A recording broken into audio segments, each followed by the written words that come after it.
मेरा time show में आपका स्वागत है। दिन भर की बड़ी खबरों के साथ मैं हूं मुनव्वर आलम। आज की बड़ी खबरें कुछ इस तरह से। लोकसभा से आज तीसरी मर्तबा तलाक बिल पास हो गया है। तवील बहस के बाद वोटिंग हुई और बिल के हक में 303 और मुखालिफत में 82 वोट पड़े।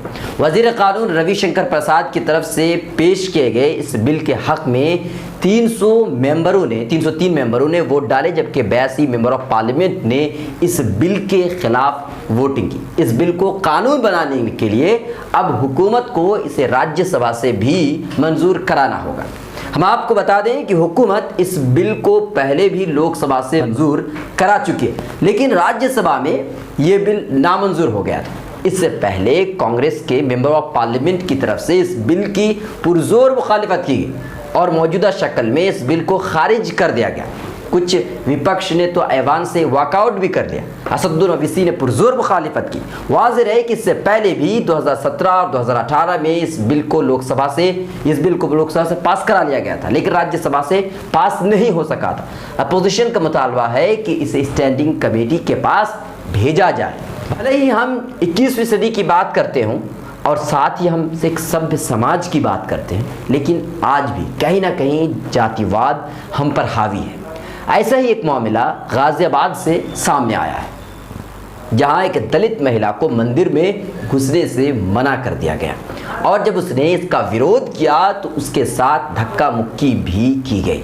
महिला ने इस घटना की शिकायत स्थानीय पुलिस से की, जिसके बाद पुलिस ने जांच में जुट गई है। शकुंतला का अपने आप को दलित जाति का बताने की वजह से उन्हें मंदिर में जाने से रोक दिया गया और जब इस बात का उन्होंने विरोध किया तो एक युवक ने महिला से उनकी जाति सूचक शब्द कहे उनसे और कहा कि तुम्हारी मंदिर तो बिल्कुल अलग है, तुम यहाँ पर क्यों आई हो। बाद में ये मामला नहीं रुका। जब शकुंतला देवी ने इस विरोध किया तो देवेंद्र नैनी इस युवक ने उनके साथ धक्का मुक्की कर दी। अब पुलिस जांच में जुटी है। जो खबर आ रही है ये पुरानी खबर जरूर है, लेकिन आपके अकल के ताले को खोलने के लिए काफी है। क्या वाकई जातिवाद पूरी तरह से देश में खत्म हो गया? जो इससे पहले की खबर थी वो खबर इससे अलग। उत्तर प्रदेश में भारतीय जनता पार्टी सपा के यादववाद और मायावती के जाटवाद के खिलाफ सड़क से लेकर के विधानसभा तक लड़ती रही है। अखिलेश सरकार में नियुक्तियों पर सवाल खड़े करने से लेकर पुरस्कार वितरण तक में जातिवाद का इल्जाम बीजेपी लगाती रही थी, लेकिन अब योगी सरकार उसी राह पर है। लखनऊ के 60% थानों की जिम्मेदारी क्षत्रिय या फिर ब्राह्मण समुदाय के पास है, लेकिन लखनऊ के 43 थानों में से एक पर भी यादव थाना प्रभारी नहीं है। प्रदेश के चर्चित आईजी अमिताभ ठाकुर की पत्नी डॉक्टर नूतन ठाकुर ने सूचना के अधिकार के तहत लखनऊ के थाना प्रभारियों की सूचना मांगी थी। इस आरटीआई पर एसएसपी लखनऊ काला निधि नैथानी ने 25 जून 2019 के लखनऊ के थाना प्रभारियों की सूचना दी। सूचना के मुताबिक राजधानी के ज्यादातर थानों में क्षत्रिय या फिर ब्राह्मण समुदाय के प्रभारी वहां पर नियुक्त है। लखनऊ में कुल 43 थाने हैं, जिनमें से 14 थानों पर क्षत्रिय हैं, 11 पर ब्राह्मण हैं, 9 पर अन्य पिछड़ा वर्ग और 8 पर अनुसूचित जाति और सिर्फ एक थाने में जनरल मुस्लिम थाना प्रभारी नियुक्त है। इस प्रकार लखनऊ के कुल थाना प्रभारियों में 60% थाना प्रभारी क्षत्रिय है या फिर ब्राह्मण जाति के हैं। इसके अलावा अन्य पिछड़ा वर्ग के मात्र 20% और अनुसूचित जाति के 18% थाना प्रभारी वहां पर मौजूद हैं। जबकि आरटीआई से मांगी गई सूचना के मुताबिक पिछड़ा वर्ग में 6 थाना प्रभारी कर्मी, 1 काची, 1 मौर्य और 1 मुस्लिम है, जबकि लखनऊ के किसी भी थाने में यादव समुदाय का कोई भी थाना प्रभारी नियुक्त नहीं है। राजस्थान के उच्च न्यायालय ने सोमवार को 22 मई 1996 को दौसा बस विस्फोट के मामले में 6 लोगों को बरी कर दिया है। 23 साल के बाद अदालत ने अभियोजन पक्ष द्वारा विस्फोट को अंजाम देने की साजिश के साथ किसी भी संबंध को साबित करने में नाकाम रहने के बाद 6 मुस्लिम पुरुषों को बरी कर दिया।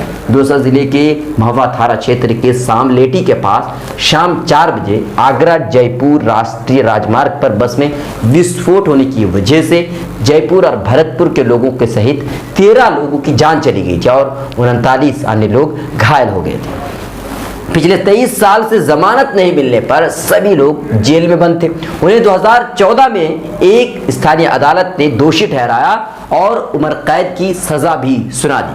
सोमवार को रिहा किए गए 6 लोगों के नाम हैं जम्मू कश्मीर के डोडा जिले के जावेद खान, अब्दुल गनी लतीफ़ Ahmad, Mohammad Ali Bhatt, Mirza Nisar Hussain.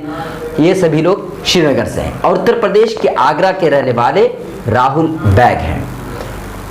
The Indian express की रिपोर्ट के मुताबिक पुरुषों ने, यानी कि वो जितने भी आरोपी थे जिनका आरोप लगाया गया था, मंगलवार को जेल से बाहर आने के बाद बताया कि वो एक दूसरे से अनजान थे, जब तक कि सीआईडी ने उन्हें मामले में आरोपी नहीं बना दिया। इससे पहले तक वो लोग बिल्कुल एक दूसरे से अनजान थे, नहीं जानते थे। गनी कहते हैं कि हमें इस बारे में कोई जानकारी नहीं है कि हम जिस दुनिया में कदम रख रहे हैं, अभी जो जिस कदम रख रहे हैं, जब हम अंदर थे तो हमने खोए हुए रिश्तेदारों को छोड़ दिया। मेरी माँ, पिता, चाचा गुजर गया, हम बरी हो चुके, लेकिन इतने वर्ष को यानी 23 साल को कौन वापस करेगा। 23 साल से जेल में बंद रहने के बाद बाइज्जत बरी होने वाले अली भट्ट जेल से सीधा अपने अब्बा की कब्र पर गए, तरह से रोने लगे। ये वीडियो